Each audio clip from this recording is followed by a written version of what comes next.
Sparkle Squad, this is Monica and I have my Potomac Beads Treasure Box Edition for October 2023 in the Ghoulish Goodies theme.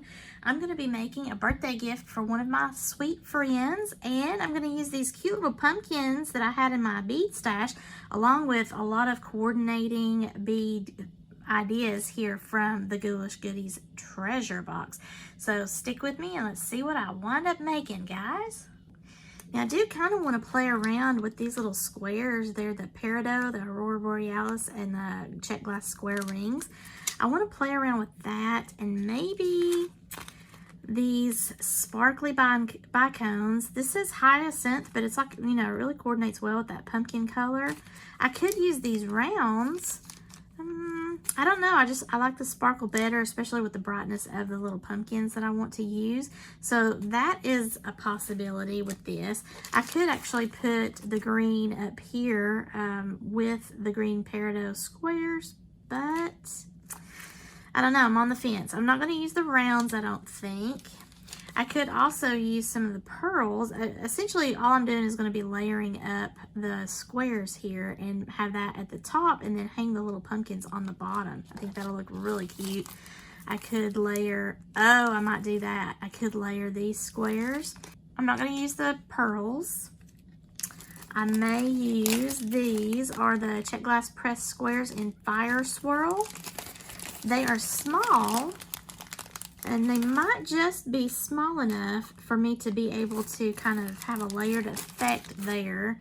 I don't think, yeah, they're not going to be small enough for me to be able to do anything like inside that square, but these also don't have holes in the squares. So this is going to be essentially a dangle, and then I'm going to have to dangle something, and it might be that. I don't know. I also have this mix here of all these different Halloween-y kind of colors, and I don't really see anything other than possibly these flowers that I might want to do. I don't think so. I don't think I'm gonna, since it's her birthday, she has an October birthday, but it's not like a Halloween birthday. So I think I'm gonna leave that alone and make something else with these beads here. So now I just have down to this howlite. This is actually called white magnesite, and it's an 8mm. I don't think I'm going to use those either. So I think I'm going to stick to this. I'm going to play around here just a minute in my thought process with how I want to create these at the top and have the pumpkins dangle off. I may go rogue and do like that. What do you think? Ooh, that might look cool. That might look really cool. And then have the green on the bottom and the top. Yeah, okay, let me play around and see what happens. This is fun. So for some tool action here, I'm gonna use my bent nose pliers, my round nose pliers, probably gonna use these nylon jawed pliers to help me straighten out my wire as I'm playing around, and my flat nose pliers. I will also need the usual flush cutters that I always use to cut everything off to where I don't have any pokey bits getting me. I think this is a 24 gauge wire here. So this is not quite as thin a gauge as this 28 here, which is really almost like a thread. And this is also too, I think. Yeah, this is 28 here. Yep. This I believe is a 24, but it is an orange color. It coordinates well with the little pumpkins as well as my bicones there, so I'm going to use that. This is something I wish I had in a 28, so I need to look at that online, see if I can order some of that. Very handy for the fall season. My nylon jawed pliers here just helps me to keep from wasting that little bit of wire on the end. If I still wanted to get rid of it, I could, but since I'm going to be making some wraps, I'm not going to get rid of it because it didn't have any kind of scratch or marring in the color itself. It just has a little shadow there on the end. So I'm going to get this straightened out here. Because this is a coated wire, I don't think it's going to scratch that check glass, even if there's a little bit of movement. I'm going to come down about this far on my round nose pliers, and I'm going to give myself about 1.5 inches of wire. Just make a wrapped loop. So I'm going to bend 90 degrees over the top of my plier, I'm going to go up vertically and then go up, over, and down. Take my plier out, put it through the loop on the bottom, hand it off like a relay race, come over here, pull this tail back towards myself. Now I've got a closed loop, and then I'm just going to take this tail and wrap around several times so that I have a nice tight loop going around this wire. I may need to kind of hold and pull with my bent nose pliers just to be sure I've got a little bit more leverage when I'm doing this, because I don't want it to be loose or sloppy looking. And I'm just going to go around 3 times. And then I don't want to mar up the color on that, but see, I have this little loop. I want to come over here in the loop itself, since I have just a little bit of a gap, with the round nose pliers, and I'm on the bottom of my coil, and I'm just going to push up gently so that that goes back up towards my loop.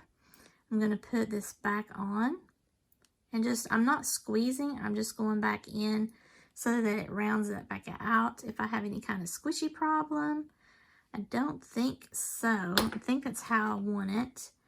I'm going to go here on this side just to give it a squeeze with the bent nose pliers to tighten it up that way, because I saw this bottom was a little bit loose, and that is going to be good for me. So I'm going to cut this excess on the back off with my flush cutters.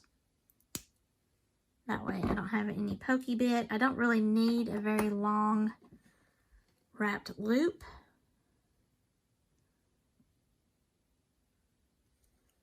I can pop that pumpkin onto this wire, and then I can put the other beadwork on now. So what I'm going to do is figure out how I want to design that portion of it.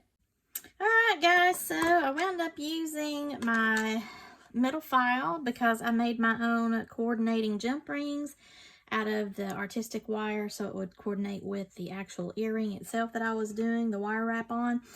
I used my handy little tool here. I have a video, I think it's at my Beading Brigade channel. I'll be sure to link that, showing you how to use this. This is very handy, and I used the smallest of the metal pieces there in order to make that size of a jump ring. But now I wound up cutting a little bit off with my flush cutters so that I could then use my round nose pliers to make it even a little bit smaller, because I was just using it to put the pumpkin on here to this little wire wrapped earring. So this is a little bit more wonky than my finished earring over here. This is the finished earring that I've got. So now I'm just trying to cinch up some of the area here on the front. That's going to entail me having to use my round nose pliers on the back in order to make a few little bends and things to kind of tighten this wonkiness up. I want to be sure I'm on the back, and I don't want to do too much because I don't want to mess up, you know, all my hard work and everything. Now, this back is going to look different from the other back, but again, this is wire wrap, so it's not going to be exactly like a machine just spit out one right after the other, right? So this one is a little bit too high up versus this side over here, so I'm going to turn this around on the back. I'm just going to take my round nose pliers, and I'm going to grab this little mound up here, and then I'm going to just pull it down so that it makes a bend. And apparently that is not enough, so there we go. I'm going to have to probably push this down now so that it flattens up. Now that is a little bit more tight against the top. It's a little bit out of alignment with how I want it. So I'm going to push this up with my fingernail because that's a little bit softer versus the pliers. Turn this around here. This one to come up a little bit right here. So in order to do that, I'm going to need to bend down a little bit more. There we go. Okay, so I played around with it a little bit, and while it's not exactly perfect, it doesn't 100% match the other earring. It's still pretty close, and they mimic each other enough to where, I mean, you get the point, and you know it's not machine made, it's handmade, so by the very nature of handmade, it's going to be a little bit different from earring to earring, and this is wire wrap as well. Now I just need to put my ear wire on there so that someone can wear them. So this is just a standard fishhook ear wire. I'm going to turn it upside down, open that up. And then I want to be sure that the loop of the ear wire that would be coming out of my ear is actually on the right direction so that I'm looking at the front of my earring.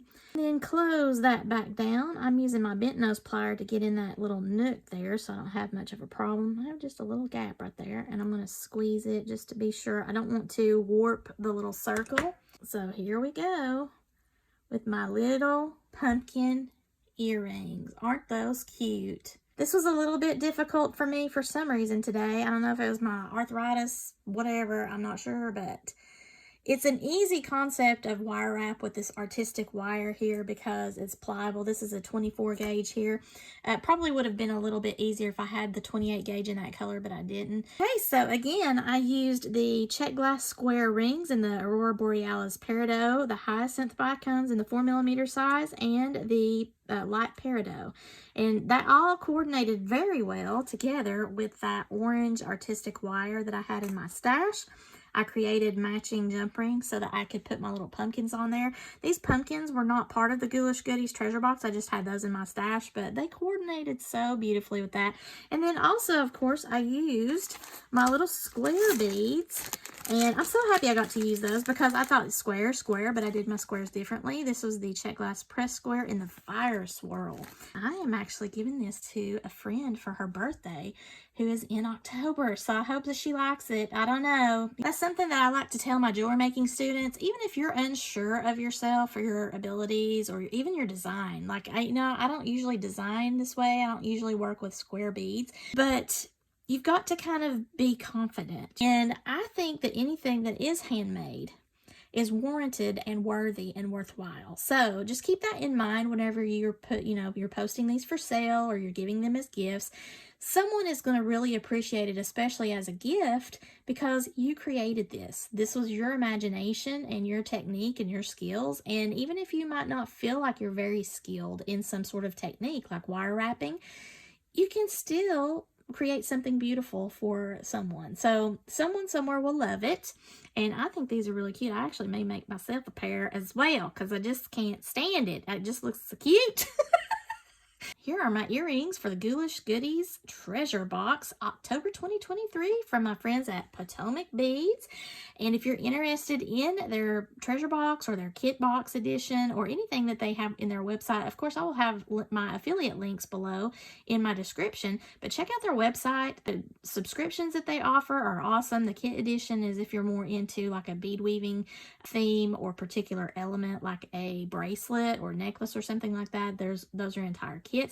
This treasure box edition is for individual little components, and that sometimes they coordinate into a theme like Ghoulish Goodies, and sometimes it's just a little bit of mishmash to help build your bead stash. You see, I've got a bunch of pumpkin earrings here on my board, and I'm going to use some of my crystal sparkle to sparkle up some of these ATC cards that I got from Rhonda in that recent Pink Spells Halloween giveaway where I won her junk journal and some cards.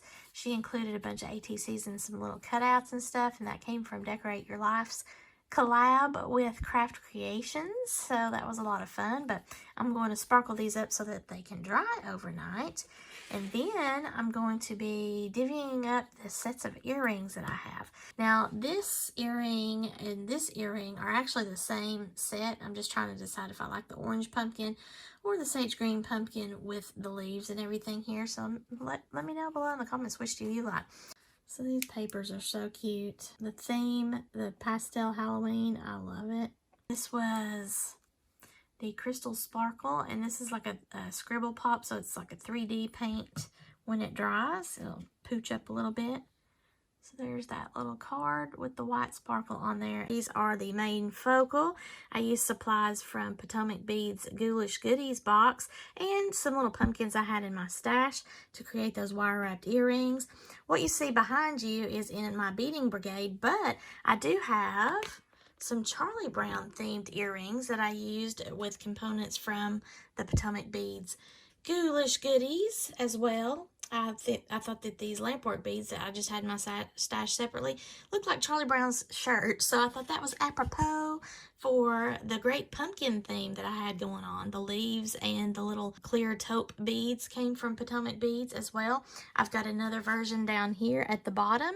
So I really love that. The other pumpkin earrings you'll see in my Beading Brigade video for Spooky Sparkles collab, so be sure you check that out. And then I have these decorated cards that I received from Rhonda. I decorated them on the front. That's in my Crafty Gal ASMR video, also part of the collab. I also made this spider. Now, what's funny about this spider is because of sleep deprivation, some of the beads are not matching. Some of them were like, I guess, an orangish vibe, and the others were a clear, milky kind of vibe, but whatever, it works. It's a crazy spider, y'all. It is spooky. I made that with that big round coin bead and that other round faceted bead from Potomac beads. So there's my there's my Potomac bead spider, and I just put a little pumpkin up there on its butt. Why not, you say? Why not? Now, in addition to my jewelry making, I got some of that Pink Spells Halloween paper from Decorate Your Life. She's part of this collab too. And I made a tag and a lantern with it. So here's my tag. Now, I know that they're professionals and I'm not, but this is my little version of the tag. It says Spooky Party, and it has a little kitty cat all decorated up in glitter with some ghosty action there and this nice sparkly ribbon. So that is my tag. And then over here, I had a lantern die I created with her Pink Spells purple paper. It's like that watercolor. It's kind of a pinky purple to me. I'm still waiting on my branches to dry, but I don't know if you can tell there. I've got a little light, a tea light down there flashing, and I used some vellum paper as a backing for her paper. And I only wanted the sparkles up here at the top so that it could be a nice simple design. But look at that. So there's, here, let me move my chocolates out of the way. There's a witch with a cat on a broomstick. That's a spooky tree with the, I don't know, the cemetery stones there. And then this is a spooky jack-o'-lantern, like scarecrow type thing with some spider webs. And then this one is a big bunch of jack-o'-lanterns, and it says Halloween on both sides there. So I don't know, I think that turned out cute, and by keeping it simple like that with one color and then using the backing, the vellum backing, I think that really looks neat. So I have never made one of those before, but I like that. I like that vibe. Now, I might jazz it up later. I might make different versions of that. This is the first one I've made. The dies that I used were just ones that I got off of Amazon or AliExpress. So I have some tag dies right here. These came in a set. I liked them because it looked like, you know, something was dripping on the tops of the tags. That's my Spooky Sparkles collab for 2023, y'all. So go check out the playlist. I will have everybody linked below in my description as well as the playlist, so you can check out all of the participants. I really appreciate them participating. Some of them are the regulars, and some of them are brand new to Sparkle by Monica's collab, so I really appreciate that. I hope you've enjoyed this. If you like this video, please give me a thumbs up and share below in the comments what was your favorite of what I created. And if you have not already done so, please subscribe to my channel. And as always, thank you so much for watching, and have a spooktacular, sparkle-rific Halloween, y'all. Bye!